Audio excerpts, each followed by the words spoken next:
Hi guys, last video of 5.4. The goal is to really break this down into um, simple parts, simple components, and I don't think this will be too bad. So this whole section actually will look if you didn't have this video, hopefully, and hopefully this is not too long. If you didn't have this video, it would be a little confusing because the formula itself, although it's not very mathematically complicated, it needs to be explained somewhat. Okay, so this formula right here, this just looks weird, right? Oh, you can't see it. I think I caught that. I'll share my screen. There we go. So this formula, P of E, this is read a certain way. So if you don't know how to read this, the formula is not going to make any sense. Okay. And I'll show you guys the formula in a second. But this is read as P, the probability of F happening given E. Okay. Uh, and it's going to be pretty straightforward. So let me show you in the next example where the formula comes from. So we have it. Click view an example. Gives us in the next step. It's P of E and F, right? So this is the formula right here. P of E and F divided by P of E. So this is the formula. Okay, so let's see if we can apply it to this problem. Pretty simple. In this question, they're asking probability of F given E. So probability of F given E. It's not E given F, it's F first given E. Is equal to this divided by this, which is 0.4 divided by 0.5. Okay, that's it. That's the answer. So simplify that and you're done. Okay, good. Question 3. It turns out it also works if you just use the number of times things happen. So for this, we could convert these probabilities, but whatever. We can say it's this divided by this, or 280 divided by 7. Okay. And if you happen to flip them upside down, if for some reason you did 720 divided by 280, since we know we're calculating probabilities, this would be way bigger than 1.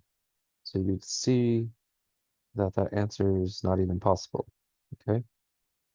Anyways, moving forward, now we just have some algebra to do. So this again looks hard, but remember, P of F given E is equal to P of E and F over P of E. So we kind of fill in or connect the dots. So we know we have this one down here.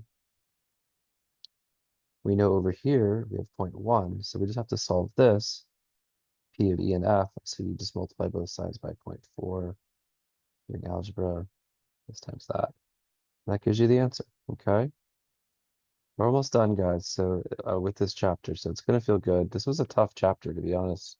Probability is one of the least favorite things to teach. Okay. So we have to just do some work in this problem. We're given the probability of, I guess we'll call this earning more than 75,000. Uh, let's just assume we're using this, right? And we can fill this in. P of F, E and F divided by P of E.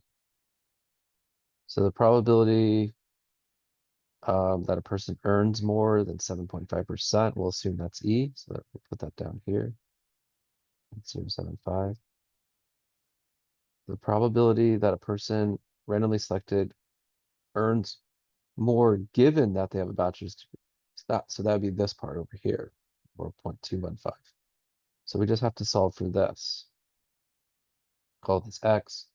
So we just move this over by multiplying. So the answer would be this, and there you go. I know this is asking, are they independent? I'll let you decide that, but this is the math's more important. Anyways, all right, moving forward, probability. So this is the same thing. It's just like how I did the last one. So just set it up like this, formula over and over, divided by P of E. All right, so this one is, according to high school, 34.8. So that's the one by itself. So we put that down here. In addition, these are the people that play both. So that's E and F. And then to get given, that's going to be calculating this part. Just do the division, and that's your answer. Okay. I'm hoping these are a little less difficult than they might seem. Okay. This one's the same setup. So you just use this formula and set it up. Yeah. Okay. Answer. Question 8. This one is probably intuitive to use this table, but I'll show you guys how to do it with Statcrunch. It's actually a pretty sneaky shortcut. So does that work? Okay, cool. It didn't actually calculate. So we're going to do stat, tables, contingency with summary. We're going to, again, select the appropriate columns. Select our row variables as var1. And this time we're going to include, this is going to make it look messy, but it's going to work out nicely. So include the row, column, and percent total. That will give us the calculating probabilities of given something, and I'll show you how to do it. Okay, so let me close this. Close this. Okay, so follow along. The probability that given the individual is more likely. So when it tells us we're given it's more likely, that tells us we're in this column or row, sorry.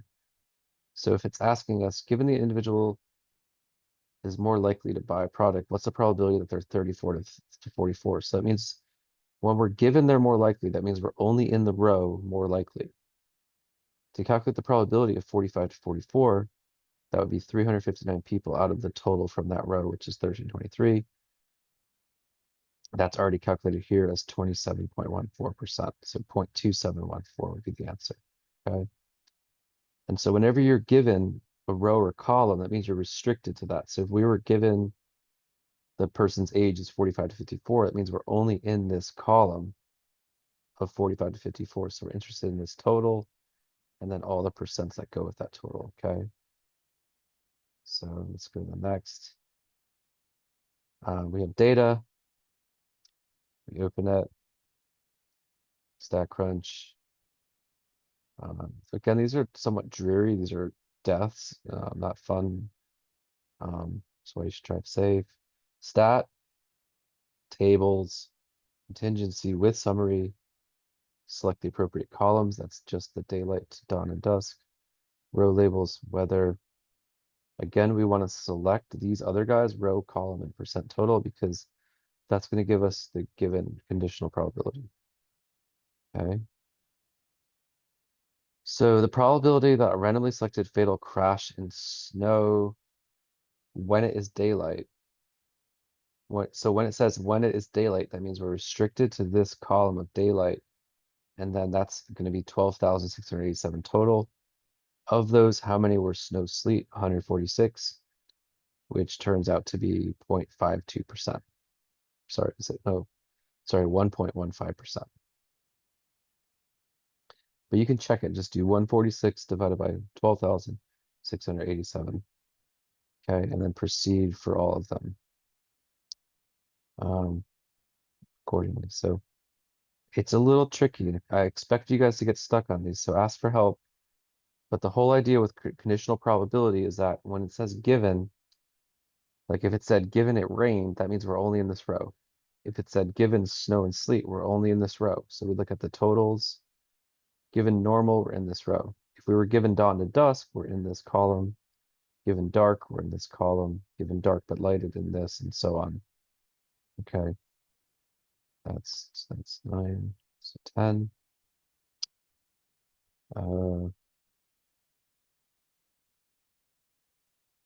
Okay, we have students in the class. Suppose the professor randomly selects two people.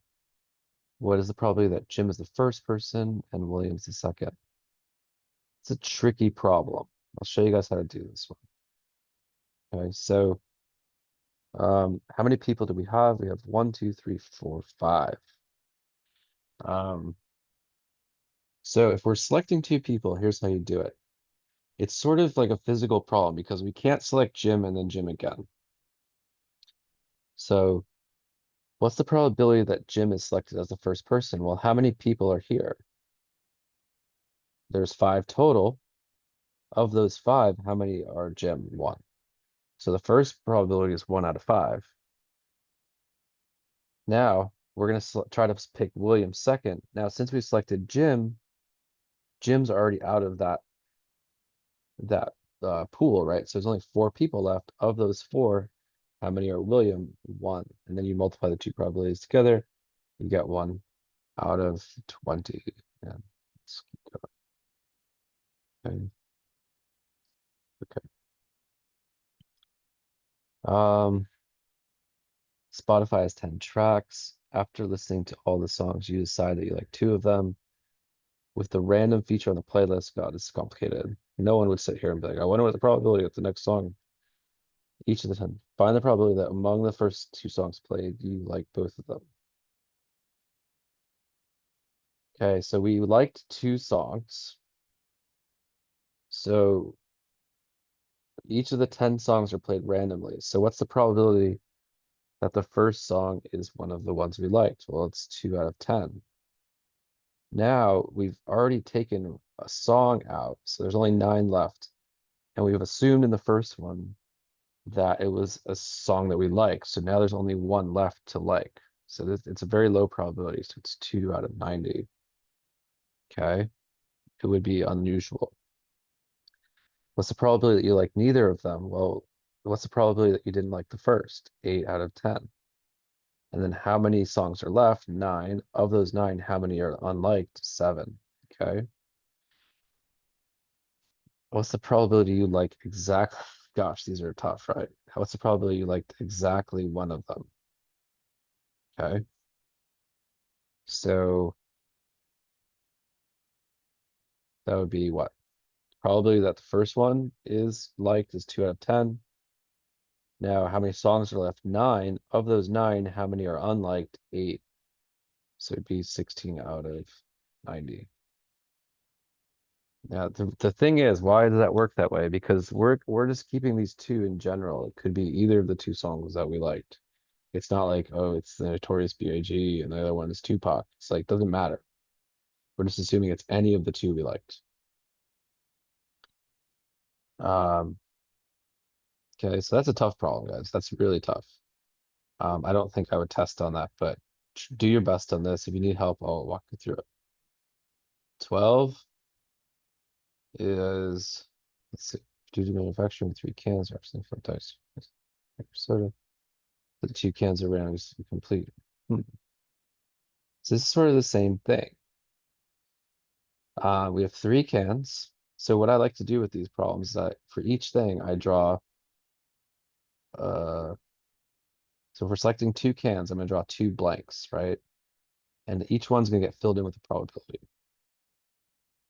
So what's the probability the first one's diet?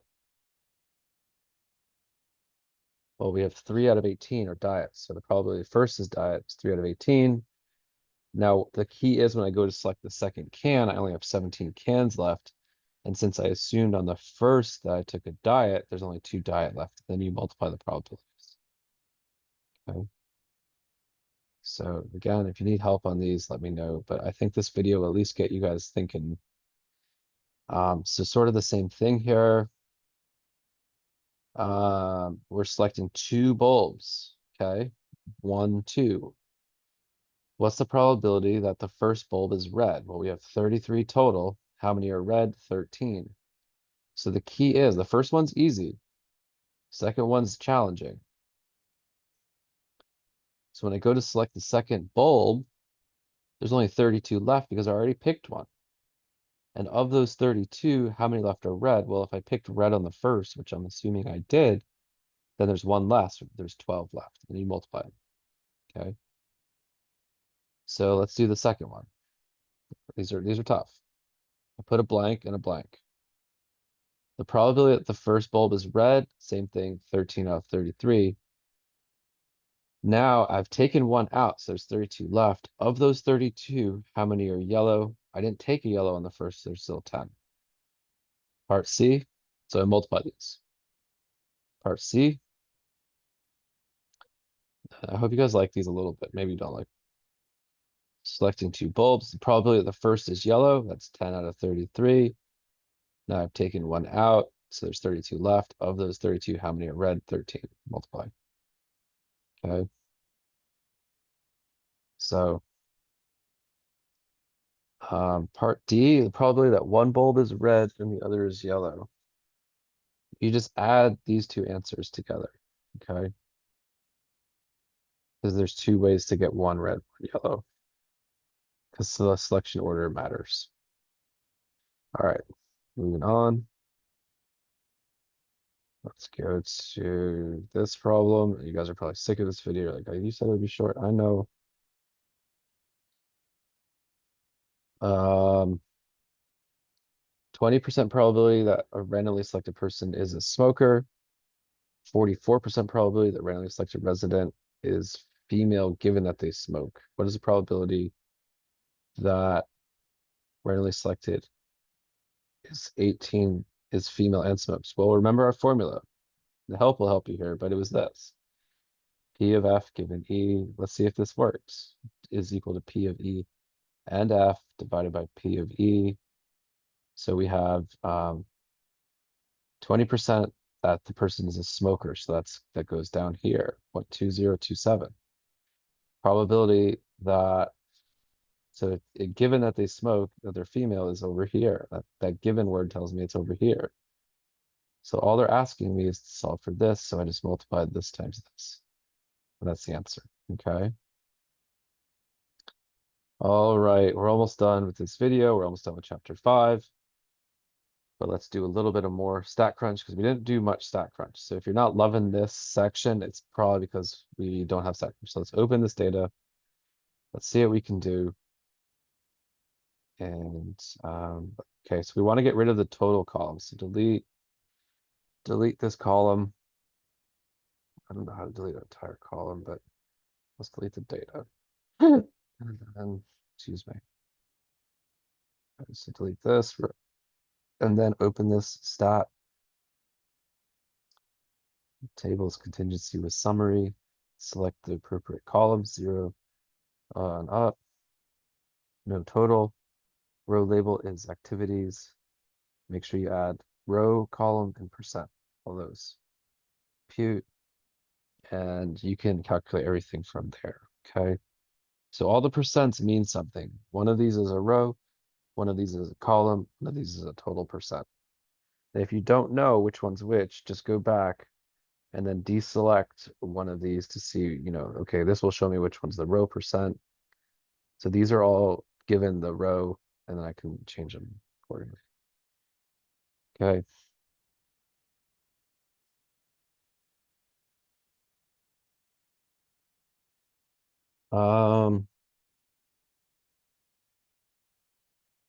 Let's see. This one I'll skip. I'm not going to ask hard questions. They're a little biased. This one, same thing. Open the data in Statcrunch, delete the total if it's there, and then calculate using stat contingency. And the same here. Okay, guys, I want to keep the video slightly short, so if you need help on any of these, please ask, and I'm happy to help. But that's it for chapter 5. I will make chapter 6, and then there's 1 or 2 from test 2 that'll be from chapter 7. And those will definitely be up by Thursday. I assume I'm going to make chapter 6 later today. So yeah, that's about it. See you.